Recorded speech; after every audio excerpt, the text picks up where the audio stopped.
Le générateur batterie d'automobile. Une batterie d'automobile de force électromotrice E égale 12 volts et de résistance interne négligeable alimente à l'arrêt moteur coupé 4 lampes en parallèle, 2 lampes de 60 watts et 2 lampes de 5 watts. On donne ici le schéma de l'installation dans une automobile.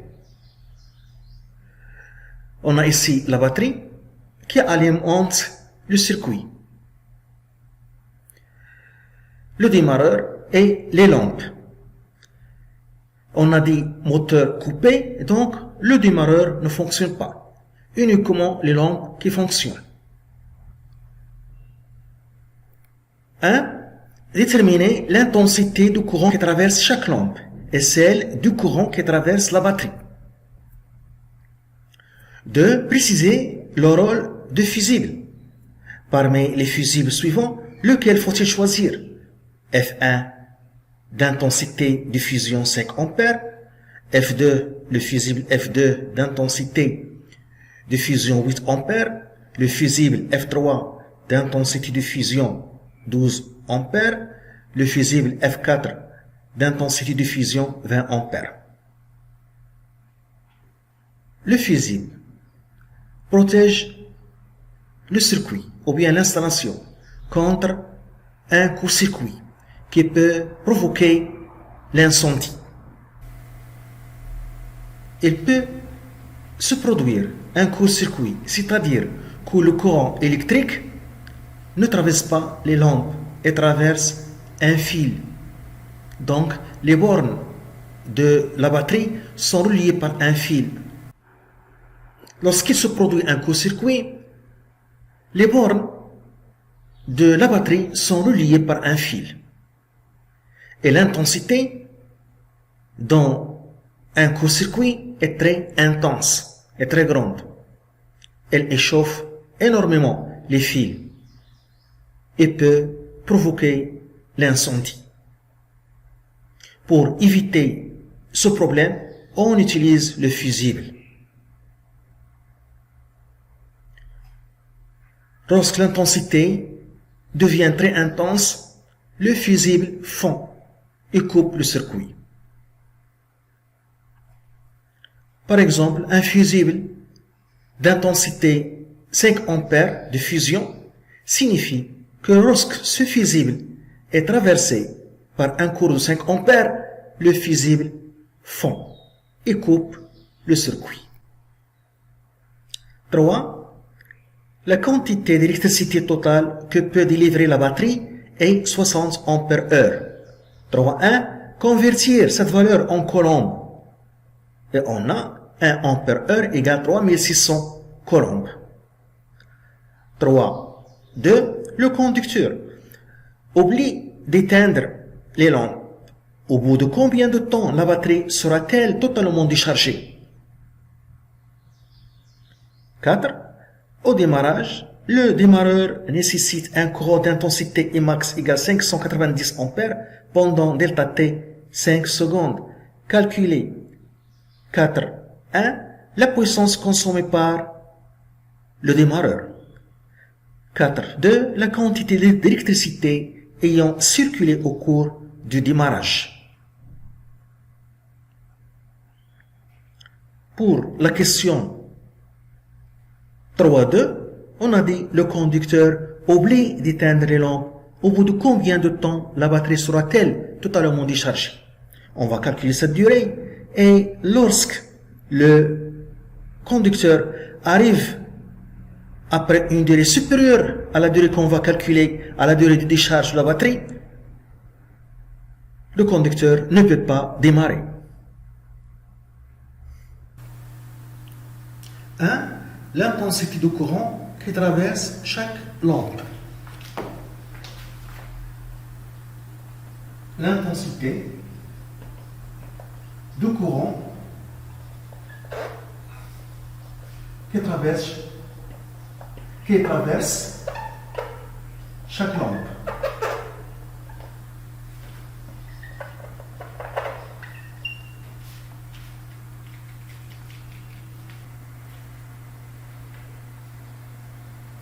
Donc, on a ici le schéma. Donc, la lampe 1 sera traversée par I1, la lampe 2 sera traversée par I2, la lampe E3 sera traversée par I3, et la lampe I4 sera traversée par I4. On a dit que les lampes 1 et 2 sont identiques, donc I1 égale I2. Et les lampes 3 et 4 sont identiques, car ils ont même puissance. Donc I3 égale I4. La batterie sera traversée par I, par un courant I. Qui est égal à I1 plus I2 plus I3 plus I4. Donc, et on voit aussi que la tension en bord de chaque lampe est E, la tension du batterie. Donc, la puissance reçue par la lampe 1, donc, la puissance reçue par la lampe 1. Donc, P1 égale E fois I1. Donc, I1 est égal à P1 sur E. Donc, qui est égal, on a dit que la lampe 1 de puissance 60 watts et E 12 watts. Donc, on trouve, voilà, donc on trouve 5 ampères. On trouve 5 ampères. I2 égale I1. I2 égale I1 car les deux lampes 1 et 2 sont identiques. Ils ont même puissance, 60 watts. Donc I1 égale I2, I2 égale I1 est égal à 5 ampères. La puissance reçue par la lampe 3. La puissance reçue par la lampe 3. Donc, on a la puissance reçue, P3, est égale à la tension en bord de la lampe 3, CE, fois I3. Donc, I3 est égal à P3 sur E, qui est égal. Donc, on a dit la puissance 5 watts. Donc, 5 sur 12. Donc, on trouve 0,42 ampères. La lampe 2, la lampe 3 et 4 sont identiques. Ils ont même puissance, 5 watts. Donc, le courant, le même intensité, les traverse. Donc, I4 est égal à I3 est égal à 0,42 ampères. L'intensité du courant qui traverse la batterie II, qui est égal à I1 plus I2 plus I3 plus I4, d'après la loi d'Inner. L'intensité du courant qui traverse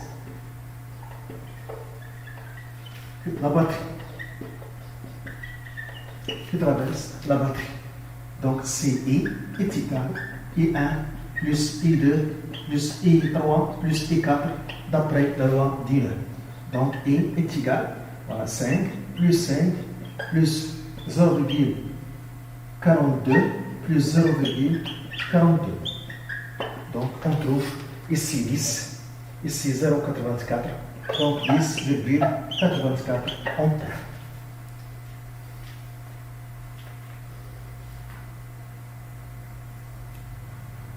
Deuxièmement, le rôle du fusible.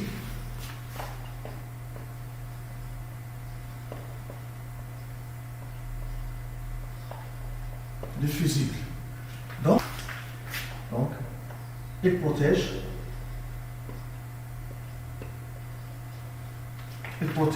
l'installation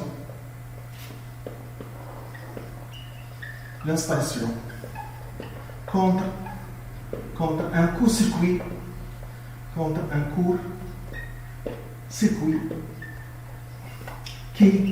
qui peut provoquer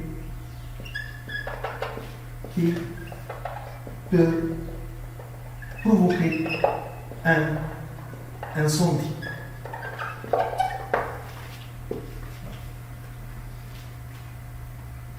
Quel est le fusible qui convient Donc, c'est le fusible qui a une intensité de fusion légèrement supérieure à I. Légèrement supérieure à I, qui est égal à 10,84 ampères. Donc, c'est le fusible F3 qui a pour intensité de fusion 12 ampères. Donc, 8 ampères ne convient pas. Ne convient pas parce qu'il sera traversé par 10,84 ampères.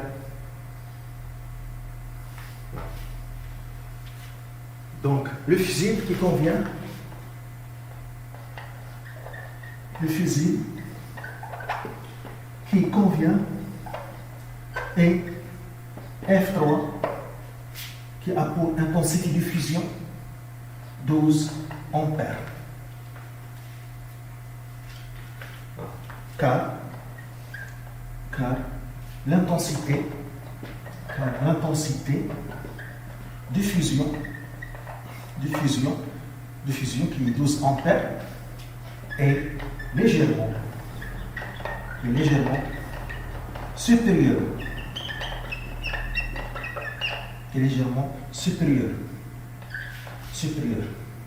à I égale à I qui est égal à 10,84 ampères. Donc le fusible F3 sera traversé par le courant d'intensité 10,84 ampères. 3.1 la quantité d'électricité totale. 3.1 la quantité d'électricité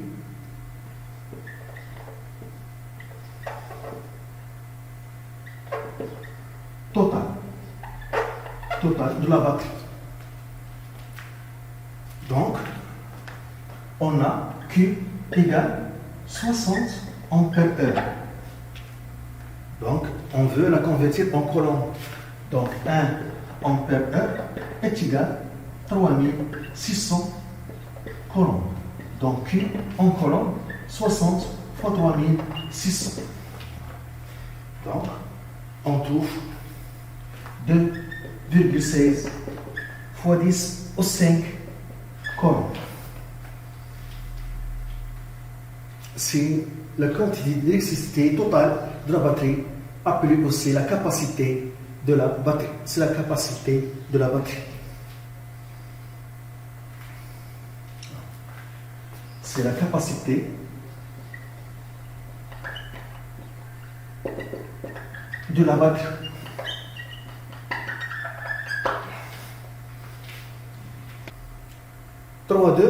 La durée de la décharge de la batterie. La durée de la décharge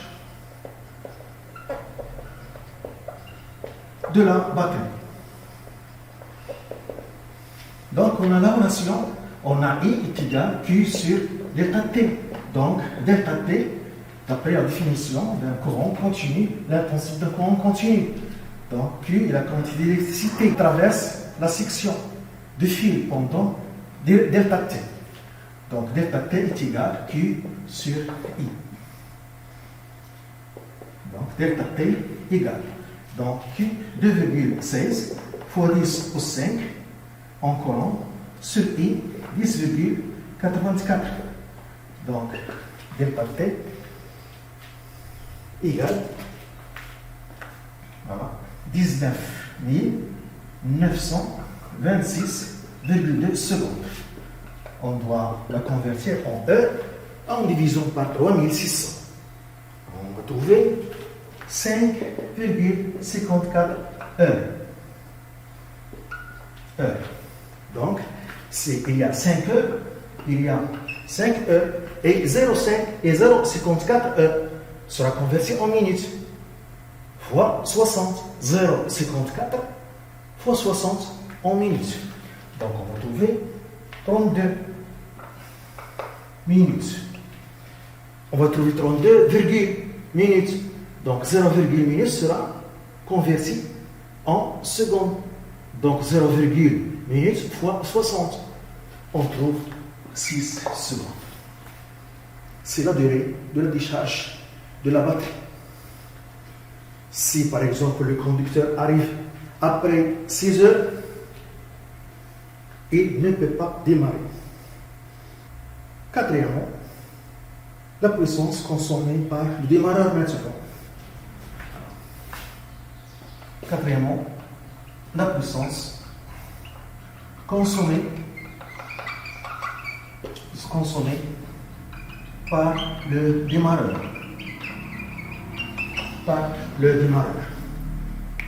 Maintenant, le démarreur qui fonctionne maintenant, au démarrage, il y a le démarreur qui fonctionne.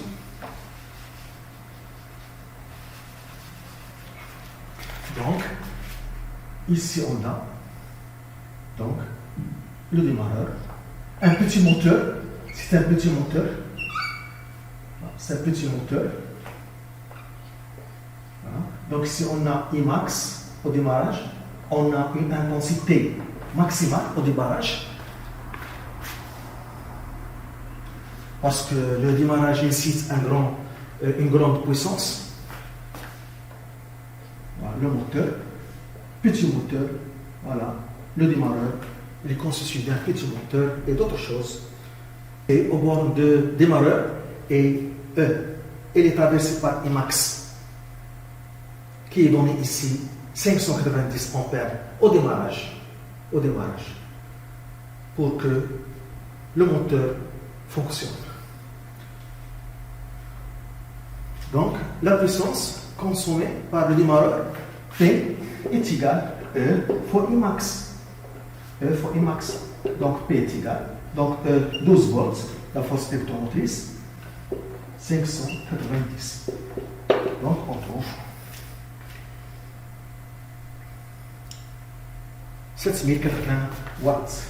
7080 watts. Donc, c'est égal 7,08 kilowatts. À 4.2, la quantité d'électricité débitée au démarrage. 4.2, la quantité d'électricité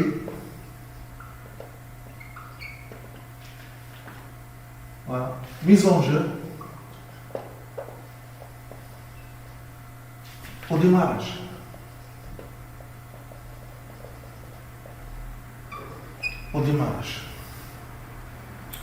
Donc, nous avons dit que la durée de démarrage est 5 secondes. Et on a un courant Imax égale 590 ampères. Donc, Q est égal I max fois delta T. Donc, Q est égal 590 fois 5 secondes. On trouve 2950 coulombs. 2950 coulombs. Donc, on doit la convertir en ampère-heure. Donc, 1 ampère-heure représente 3600 coulombs. Donc, on a 2950 coulombs. Donc, X ou bien Q en ampère-heure. Donc, Q égale en ampère-heure. Donc, 2950 fois 1 sur 3600. Donc, 2950 fois 1 sur 3600. Donc, on trouve 0,82 ampères heure. C'est la quantité d'électricité que nécessite le démarrage.